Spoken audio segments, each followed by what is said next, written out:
Jadi sebenarnya keinginan baik dari kedua belah pihak, baik pemerintah Indonesia maupun pemerintah Malaysia itu sudah terjalin komunikasinya sejak kita melaksanakan kegiatan di Davos pada saat World Economic Forum di bulan Januari lalu. Dan dalam kesempatan tersebut memang yang bertemu pertama dengan kami adalah dari MAIDA. MAIDA semacam lembaga yang melakukan kegiatan promosi untuk industri di sana, bertemu dengan kita menunjukkan keinginan kita bisa kerjasama dari sisi promosi investasi. Namun kemudian di tanggal 8 Mei tahun 2023, kebetulan Menteri Zafrul, yaitu Menteri Investment, Trade and Industry Malaysia, MITI, itu bertandang ke Kementerian Investasi, diterima oleh Menteri Investasi. Dalam kesempatan tersebut, beliau, Menteri Zafrul, menyampaikan keinginan seandainya kita bisa membangun kerjasama yang lebih baik dari sisi promosi investasi. Dan itu disambut baik oleh Bapak Menteri Bahlil Lahadalia selaku Menteri Investasi. Nah, berangkat dari situlah kemudian kami yang mendampingi beliau dalam pertemuan tersebut bersama dengan Pak Deputi Kerjasama melakukan tindak lanjut, sehingga sudah dilakukan komunikasi untuk mendalami apa kira-kira yang bisa kita detailkan untuk melakukan kerjasama promosi investasi. Ya, kalau ditanya kenapa Malaysia, karena so far kita melihat bahwa antara Malaysia dan Indonesia ini punya kesamaan, entah itu dari potensi peran untuk bisa bekerja sama dan memberikan kontribusi terhadap ekonomi dunia lewat region kita. Kemudian juga keduanya dari sisi bidang usaha, ada beberapa bidang usaha yang memang bisa nyambung dan bisa mewakili kepentingan keduanya. Sehingga ini bisa dilakukan kerjasamanya lebih jauh dalam rangka memberikan kesempatan kepada pelaku usaha di dua negara untuk bisa melakukan kolaborasi lebih bagus lagi, sehingga Indonesia dan Malaysia pada gilirannya bisa berperan lebih baik di kancah global.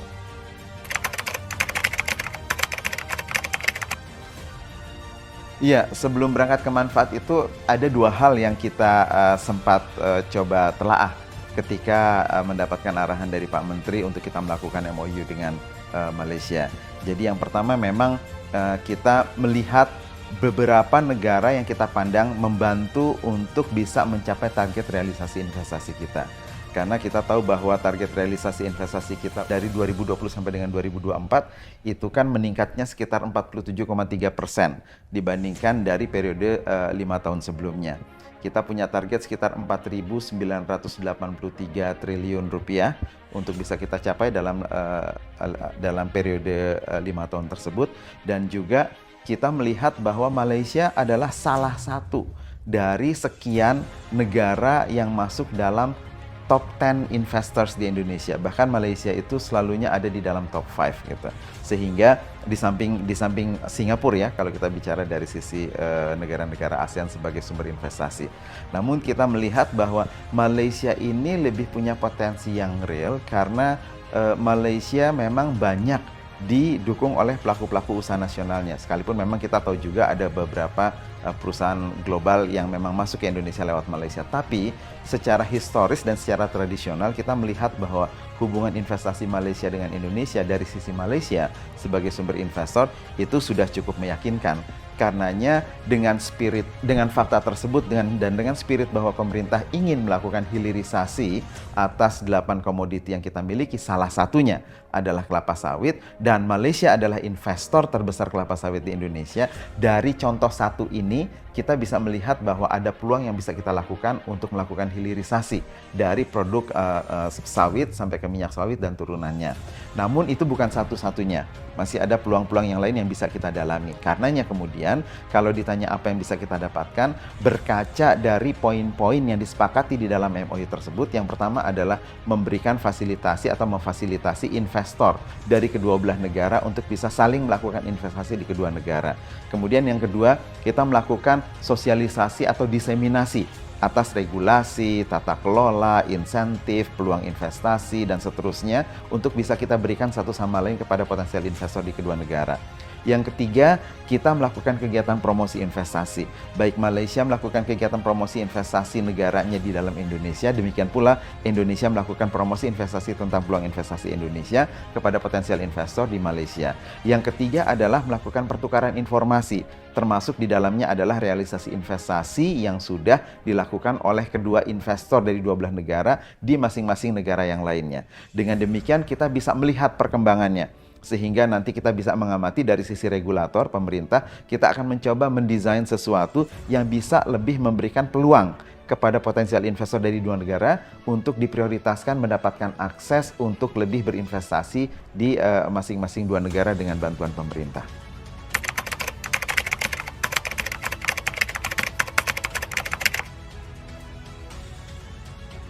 Ya, karena kedua pemerintahan menyadari bahwa pergerakan ke depan itu Indonesia dan Malaysia harus bisa menjadi bagian dari itu. Dan dua negara ini concern dan punya aset untuk bisa berkontribusi di sana.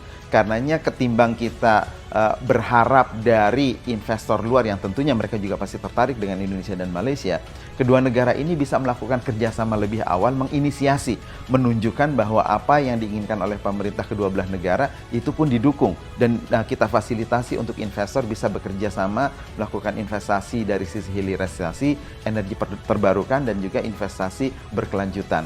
Nah, tiga ini menjadi perhatian kita, sehingga nanti kolaborasi antara dua negara ini masing-masing bisa memberikan kontribusi terhadap pencapaian realisasi investasi yang cenderung memberikan nilai tambah atas hilirisasi, kemudian juga memberikan energi yang lebih hijau, dan juga memberikan kesempatan dari keseluruhannya itu investasi akan berjalan secara berkelanjutan dengan memberikan kontribusi terhadap konservasi kepada alam, sehingga alam bisa memberikan revolving, memberikan dukungan terhadap kegiatan investasi yang lebih sustainable di dua negara.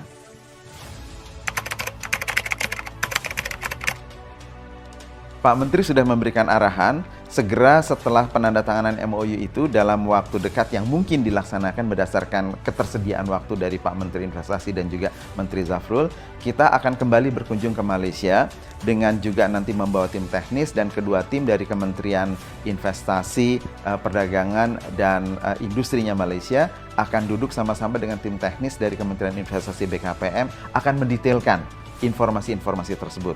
Dan tentunya dalam kesempatan tersebut kami juga di dalam MOU-nya memperbolehkan untuk melibatkan pihak swasta atau pihak pelaku usaha untuk bisa terlibat di dalam diskusi tersebut. Karenanya sebelum berangkat ke sana nanti kami akan berdiskusi secara internal di Indonesia dengan kawan-kawan pelaku usaha, khususnya dari Kadin selaku lembaga yang menaungi badan usaha di Indonesia, untuk mencari kira-kira apa yang bisa kita kontribusikan secara real. Karena pada akhirnya pemerintah hanya memfasilitasi, maka kegiatan investasinya dilakukan oleh para pelaku usaha. Nah, dalam waktu dekat ini Pak Menteri sudah memberikan arahan kita harus segera duduk bersama-sama dan mendetailkan program apa yang akan kita lakukan oleh Indonesia kepada Malaysia dan yang dilakukan oleh Malaysia kepada Indonesia.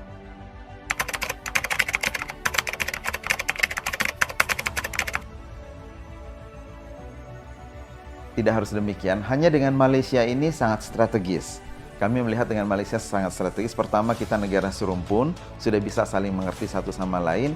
Dan yang kedua, kami malah melihat di luar agenda promosi, ini pun bisa membangun pemahaman yang lebih konstruktif bagi warga negara di dua negara yang berbeda ini. Karena kita kadang-kadang gampang tersulut dengan hal-hal yang negatif, namun sebenarnya hal-hal positif untuk dikerjasamakan membangun dua negara ini bisa menjadi maju bersama-sama, itu potensinya luar biasa. Karenanya kami ingin melihat bahwa potensi promosi yang kita lakukan dengan Malaysia ini menjadi contoh dulu, dan jalan ke depannya itu akan lebih mudah. Artinya dari sisi komplementari kedua belah pihak itu akan mudah untuk bisa diimplementasikan. Posisi kedekatan lokasi dari dua negara, posisi kemudian kesamaan kepentingan bisnis dari sektor yang kita lakukan, kemudian kolaborasi dari sisi teknologi dan juga dari sisi ketersediaan sumber daya alam dan juga network yang kita miliki, itu juga menjadi bagus sekali. Sehingga kita melihat bahwa dengan Malaysia ini punya peran yang sangat strategis dari sisi kesetaraan dan juga kemampuan dari dua negara. Nah, yang lainnya kita bisa melihat karena memang tergantung nanti apakah ada poin-poin yang kita lihat memberikan eskalasi terhadap peningkatan investasi dan ekonomi dari negara-negara yang kita akan coba amati dengan Indonesia, dan kita lihat apabila misal ini terbuka kemungkinan, kita akan pelajari.